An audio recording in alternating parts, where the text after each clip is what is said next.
Okay, this is from Hildy Bellevue. But realistically, thoughts never go away entirely. I am not thinking, it's a thought. They don't stop, we dream, they are thoughts. It's just the awareness that thoughts should not determine our emotional state. Not an easy task. Yeah, this is in reference to the video I made about the relationship with thought and our reaction to thoughts. That really is at issue rather than the fact that there are thoughts or not thoughts. I will say that with time, the thoughts tend to calm down quite a bit. And most importantly, the identification with thoughts calms down dramatically. And with that, this sort of clarity is revealed. And by clarity, I simply mean we're not awash with thoughts. We're not being pulled into the apparent past and the apparent future constantly by thoughts. We're not pulled into judgment by thoughts constantly. And with this, we have a clearer, simpler, more direct experience of reality, which is just this, which is just what's appearing here. And there's nothing you can really say about that. There's nothing you need to say about it, but it is transformative in the sense that the more we acclimatize to it, the calmer the mind tends to be, the more we tend to accommodate experience seamlessly, and the more bandwidth we realize we have for experience, in particular, in this setting, physical experience, emotional experience, sensations in the body. So we see through this sort of chronic tendency to use the mind to avoid the body, using thought, time, clinging, grasping, seeking to avoid the sensations that are here all the time. And we not only see through that, but we realize it was just unnecessary. It doesn't really serve an intrinsic function or an extrinsic function. It's just sort of happening. It doesn't need to be happening at all. Now, when we're entangled in thoughts, it seems like it needs to be happening because thoughts tend to justify themselves, or thinking tends to justify itself. But with time, we see that that's just a farce. It's just a kind of effect of smoke and mirrors, and there's no need to get entangled in thoughts. So things will simplify, clarify, and so forth. Good comment. From the same commenter, it says, looking forward to that deep equanimity. No, I'm sorry, that's a different commenter. This is from Your Well-Being Guide. Looking forward to that deep equanimity. Yeah, equanimity does seem to come in layers, I would say, or there are sort of levels of equanimity. There's certainly an equanimity of non-reactivity that can come online, especially if you have a lot of reactivity, and then suddenly it's seen that that's just not necessary, that we don't have to react to everything all the time in the way we have been. There can be this kind of calmness that even at first may feel kind of strange, kind of odd. But over time, it becomes the new normal. But deeper than that, there's this beautiful sort of equanimity, probably what this person's referring to. I was talking about it in a video, this deeper equanimity that is uncaused, that is always available. It's not mystical, not magical. It's not an altered state. It doesn't say anything in particular. It doesn't hold a particular flavor even. Certainly doesn't hold a view. It's not structured in cognitive frameworks. It just is. And that just isness itself actually is a really really inviting us to a place of deep rest. And it can be kind of overlooked actually for some time, even in deep realization, because of its subtlety, I would say. And there can still be a lot going on. There can be a lot of intensity. There can be some unaddressed emotional stuff going on. There can be some pushing and pulling here and there. And then the identity structure thinning out can make things confusing and disorienting. And we can come to conclusions about that as well.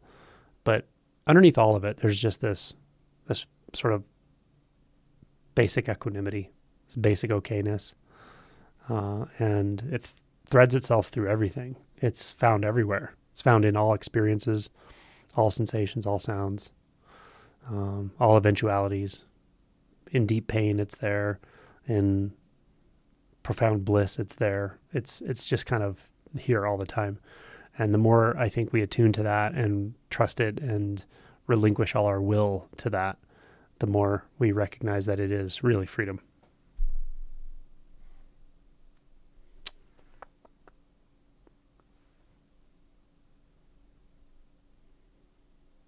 This is from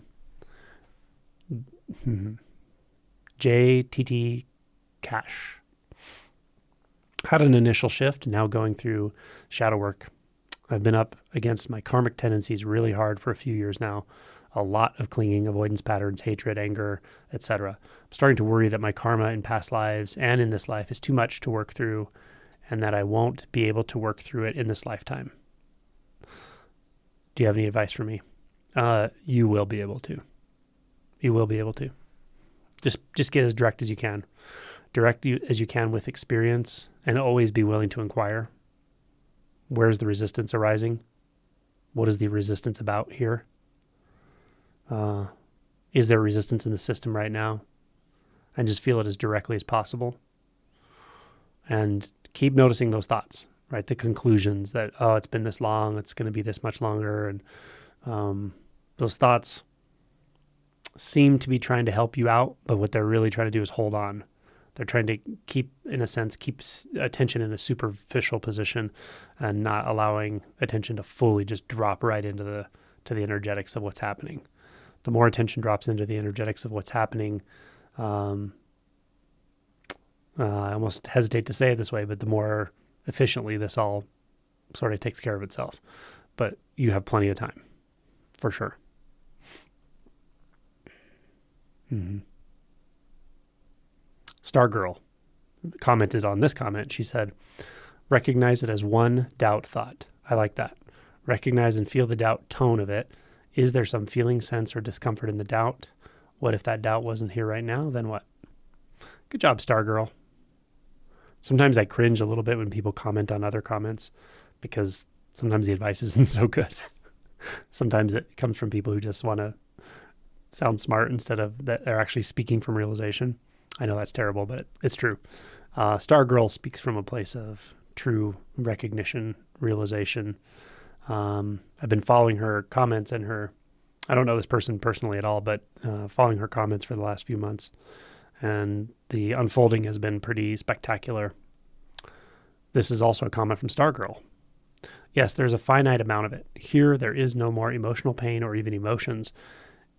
Emotions in quotes. It is seen that the experience of emotions comes entirely from social conditioning. All that remains is different fluctuations of the one energy, and it is oddly always enjoyable. Fair. This is from Aum Shanti Shanti Shanti. Yeah, I want to make sure I didn't miss a Shanti. It says mental, emotional, physical. Good Lord, give me a fucking break. Mental, emotional, physical. I don't know what the comment means. Ashley, this video caught my attention because I've been going through another painful period. I find they are short now, but come in intense waves when it happens, regardless of whether it's convenient time for it to happen or not. Just because they're short, it doesn't make it any less intense. Despite that, I wouldn't trade it for anything. This is from Ashley. She's a longtime friend of the channel, lovely human being. And she's enjoyed a lot of equanimity over the last little while, but also gone through a lot. And it does happen, we still get these islands of resistance that can come through periodically and so forth. But it's just they get experienced more and more and more directly until, as Stargirl says, it becomes really just an energetic fluctuations at some point. They can be rather intense though still. Okay, this is from Stumbling into Awakening. That's cool. I have a question about sound. I hear sounds merging into other sounds, but last night I noticed that sound is a sensation similar to emotions or vibrations. Am I on the right track? It sounds right to me. Yeah, that's how I would describe it. Yeah.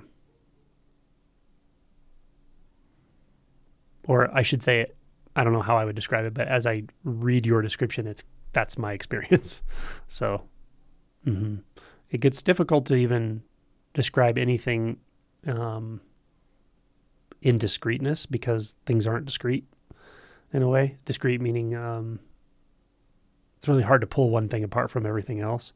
So I can talk about sound, right? Conceptually, I can point to sound. The mind can take a snapshot of sound in a way. But in the direct experience of sound, I'm not sure there's a way to pull that apart from sensation or from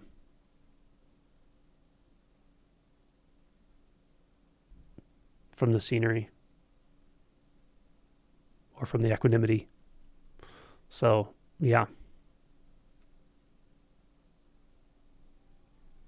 Oh, and then the question says, and the sound doesn't exist until attention turns towards it. Yes? That's a really great question. Does it exist? What do you mean by exist? That's really what it comes down to. I know that sounds philosophical, but it's not, because it really comes down to, there's an appearance of sound, right? Or else what are you talking about? Can you say anything more than that? Not really. Can you say it exists? It's a thing. It's apart from you. You can't really say any of those things non-conceptually, because non-conceptually it's just what it is, right? That sound is just what it is. In the herd, there's only the herd. So nothing more, no elaboration beyond that. And there's something really beautiful about that. I forgot the question. Oh, does it exist until attention turns towards? So yeah, the whole does it exist thing, you're already talking conceptually by the time you start talking about exist or not exist, I think. So yeah, just keep going right with that direct experience. This is from Mel. This work always makes me feel like the body-mind is being flooded with energy. Sometimes it's intense enough to be very uncomfortable. It feels like I'm on the edge of something without edges. Yeah, really let it just completely take over in those times. Like let it just completely take over. Like really surrender to it. You can even pray for surrender if you have to in those times when it's intense. Just pray for it. Even if you're like, I don't know how to surrender, but lay down, feel it, close your eyes or open your eyes and just don't distract yourself from it and just pray for surrender.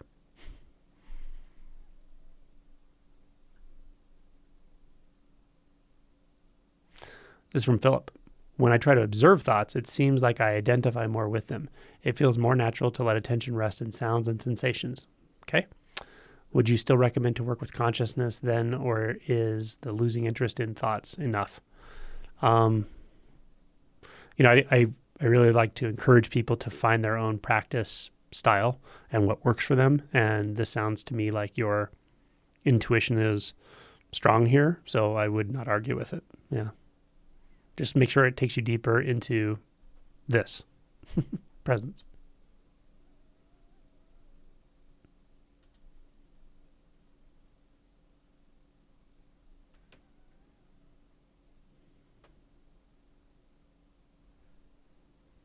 This comes from Snub Radar. It feels like there's a constant letting go into the noticing, and then all of a sudden I hit a spike of fear and open my eyes. Yeah, that's okay. Just keep at it. Just relax the body, let it calm down a little bit, do it again. With time, it won't be so intense. Fear is a momentary experience. This is from Super Frankie Kim. Thank you. Oh, you're welcome. You're welcome, Super Frankie Kim. This is from Christiane. When you asked, what does it feel like to be the one the thoughts are happening to? Horrible. But that is a thought again. But doing it again, it feels like wanting to throw up, as in some weird sensation. Well then, disconcerting. Okay? I would say keep at it. Keep at it. Notice you did a good job of noticing the thought that's like labeling it horrible, can't stand it, yucky, nasty, throwing up, whatever. Like just let those labels go. And yeah, there may be a physical correlate to that may feel like physical nausea or something. Stay with it though. Keep at it. It won't stay that way forever.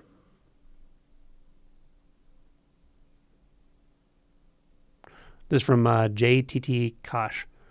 Angelo, would you please consider posting a link to the original video? Yeah, I intend to do that on the shorts. Sorry. My assistant was doing it. I don't know why she stopped. I'll have to bug her about it. This is from Web Debly. Web Debly, I like that. Right now, your voice has taken the place of my thought. Yeah, sometimes I tell people there's a nice practice of just replacing all those thoughts in your head with just the sounds in the room. Right? Don't need to filter in or out. Don't need to decide right or wrong or judge it or analyze. Just literally just replace everything that's going on in the mind. All the blah, blah, blah, blah, blah, me, what I want, what I'm not, what I don't have, what I'm upset about, whatever, all of it, what I want to say, all of it. Just let that be replaced by all of the ambient sound right now.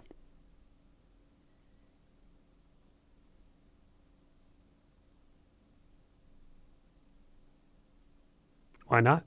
It's a good practice.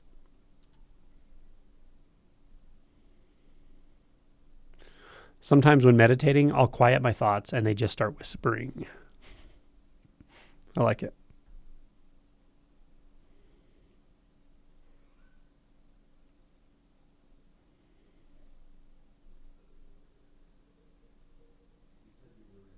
This is from Jamwall. Great talk, Eric and Angelo. This is on our Awakening and the Hero's Journey series. Sorry. It says, great talk, Eric and Angelo. I didn't realize that I could salsa dance with my confusion. You can salsa dance with your confusion. Any emotional state that comes up, you can find a way to dance with it. You have to let it lead, though. Don't try to lead.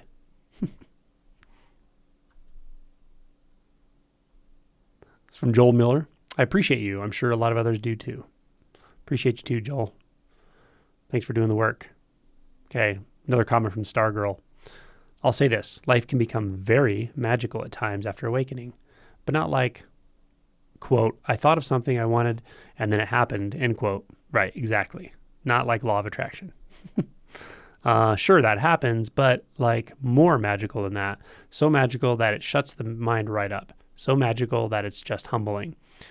You'll think back on manifesting something I used to be drawn to myself and just laugh. So if you want to know what stands out about Stargirl to me, why this person has so much clarity, at least in description here, and this isn't a first awakening. This is deeper realization for sure. And I know that just from reading a lot of comments now. But if you want to know what stands out, you're like, I'll have what she's having. What Stargirl is doing is surrender. She's not fighting this at all. There's no fight left. It's like really, really, really orienting fully to this. And you could say this process, awakening, but I don't mean anything conceptual. I don't mean what you thought awakening was or you think awakening is or some mental model or a map. I mean this. Full surrender. That's what this feels like to me. Letting it have you. Letting it completely remake your life into this and about this right now with no remainder, nothing left over.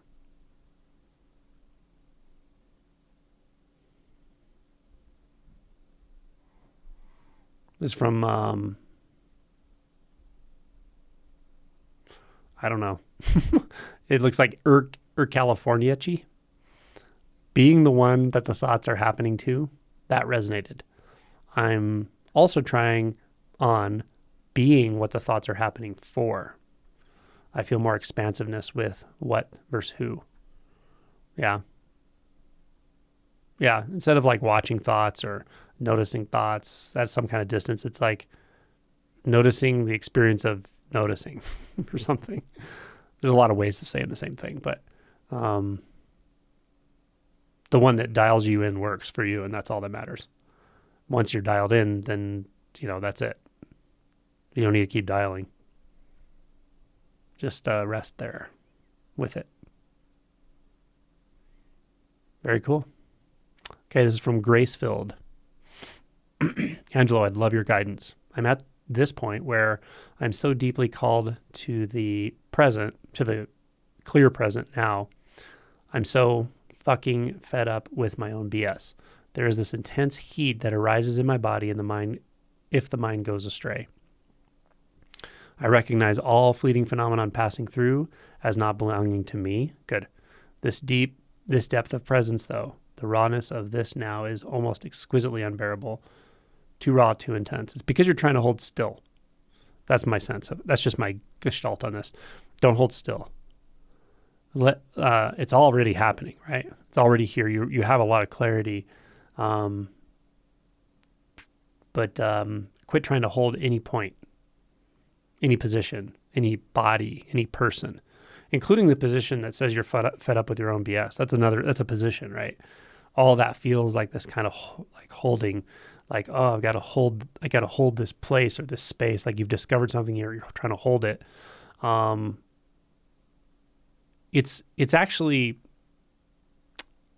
it's disguised as sincerity. I mean, there's a lot of sincerity here for sure, but that part of it is like, it's disguised as sincerity, but it's really this sense of like control in a way. Control disguised as sincerity. So like it always comes back down to some point is just like letting go more into what's actually here. But it's also another way of saying it is just go easy on yourself. Right? There's really no strain here. Feels like strain, but there's no strain. So look for no strain. What in this experience right now is no strain. What in this experience right now is no struggle, non-struggle. And just know when you ask the question, what in this experience right now is non-struggle, the answer may be the whole entire experience. You may have to go to the entirety of the experience to know the answer or to find that. Yeah? Yeah, I love your sincerity and effort. Now it's surrender time. The theme has been surrendered today, apparently. Thank you for your comments.